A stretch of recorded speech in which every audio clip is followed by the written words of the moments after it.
राहुल गांधी जी एक साफ सुथरे दिल के राजनेता है। वो अपनी गलती मान लेते हैं, हमने देखा है। ऐसे नेता राजनीति में देश के हैं, ये हमारा भाग्य है। जिस ऑपरेशन ब्लू स्टार के बाद इस देश में हमने एक प्रधानमंत्री को खोया है, आर्मी के जनरल को खोया है, लेकिन वो उस वक्त की जरूरत थी।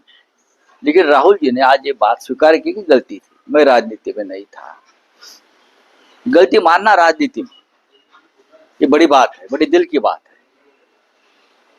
और हमारे प्रधानमंत्री मोदी जी और गृह मंत्री अमित शाह जी ने ये बात राहुल जी से सीखनी चाहिए कि गलती माननी चाहिए और आगे जाना चाहिए। राहुल जी ने करके दिखाया है। राजनाथ सिंह का एक बयान आया है, डिफेंस मिनिस्टर है वो, उनका एक बयान आया है कि दुश्मनों जो कश्मीर में हमला हुआ है उसके बाद दुश्मनों को उन्हीं की स्टाइल में जवाब दिया जाएगा। 14 दिन इस घटना को बीत चुके हैं लगभग, लेकिन सरकार 13वीं हो गई ना, कल 13वीं हो गई है और हम लोग इंतजार कर रहे हैं कि कब करारा जवाब दिया जाएगा। देश चाहता है कि करारा जवाब मिले। अगर डिफेंस मिनिस्टर अभी भी ये बात करते हैं कि करारा जवाब मिलेगा तो हम इंतजार करेंगे, और जब इस प्रकार का करारा जवाब देने का दिन आ जाएगा तो हम डेफिनेटली सरकार के साथ खड़े रहेंगे।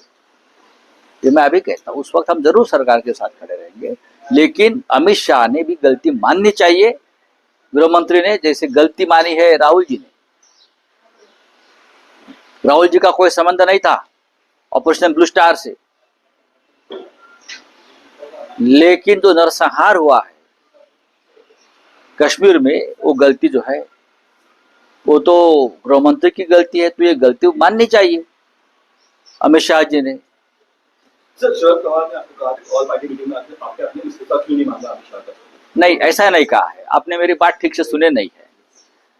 हमको ये कहा है कि आप नहीं थे ऑल पार्टी मीटिंग में, तो मैंने कहा मैं इसलिए नहीं था। तो अगर हम लोग आते तो सबसे पहले अमित शाह का इस्तीफा मांगते और आप लोगों की पोजीशन बहुत ऑकवर्ड हो जाती, क्योंकि आप सब सरकार के समर्थन में खड़े हैं। सरकार का समर्थन यानी गलतियों का समर्थन नहीं। अगर हम ऑल पार्टी मीटिंग में आकर अमित शाह जी का इस्तीफा मांगते तो आपकी हालत बहुत खराब होती सबकी। आप सब सरकार का भजन गा रहे थे, और हमको ये आदत नहीं है, जो गलती है गलती है। लेकिन हम इस्तीफा मांग रहे हैं अमित शाह जी का।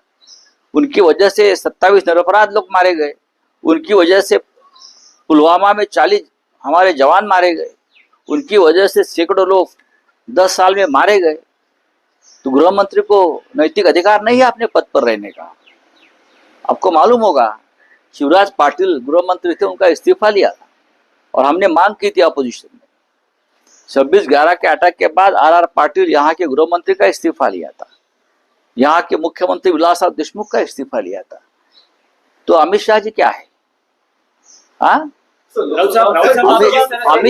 अमित शाह जी क्या है ये मेरे किताब में आपको पता चलेगा। राउत साहब, आप जिस तरह से गृह मंत्री अमित शाह के इस्तीफे की, अमित शाह जी क्या है ये मेरे किताब में आपको पता चलेगा, पढ़ लीजिए। राउत साहब, आप जिस तरह से अमित शाह के इस्तीफे की मांग कर रहे हैं, आने वाले सत्र में संसद में आप ये मांग रखेंगे? संसद में भी रखेंगे, अगर हिम्मत है कश्मीर पर चर्चा करने की संसद में तो जरूर मांगेंगे। नहीं तो आज मांग रहा हूँ। मैं भी एक पार्टी का नेता हूँ, राज्यसभा का मेंबर हूँ, मेरी पार्टी मांग रही है ना। हम भी इंडिया ब्लॉक के मेंबर हैं।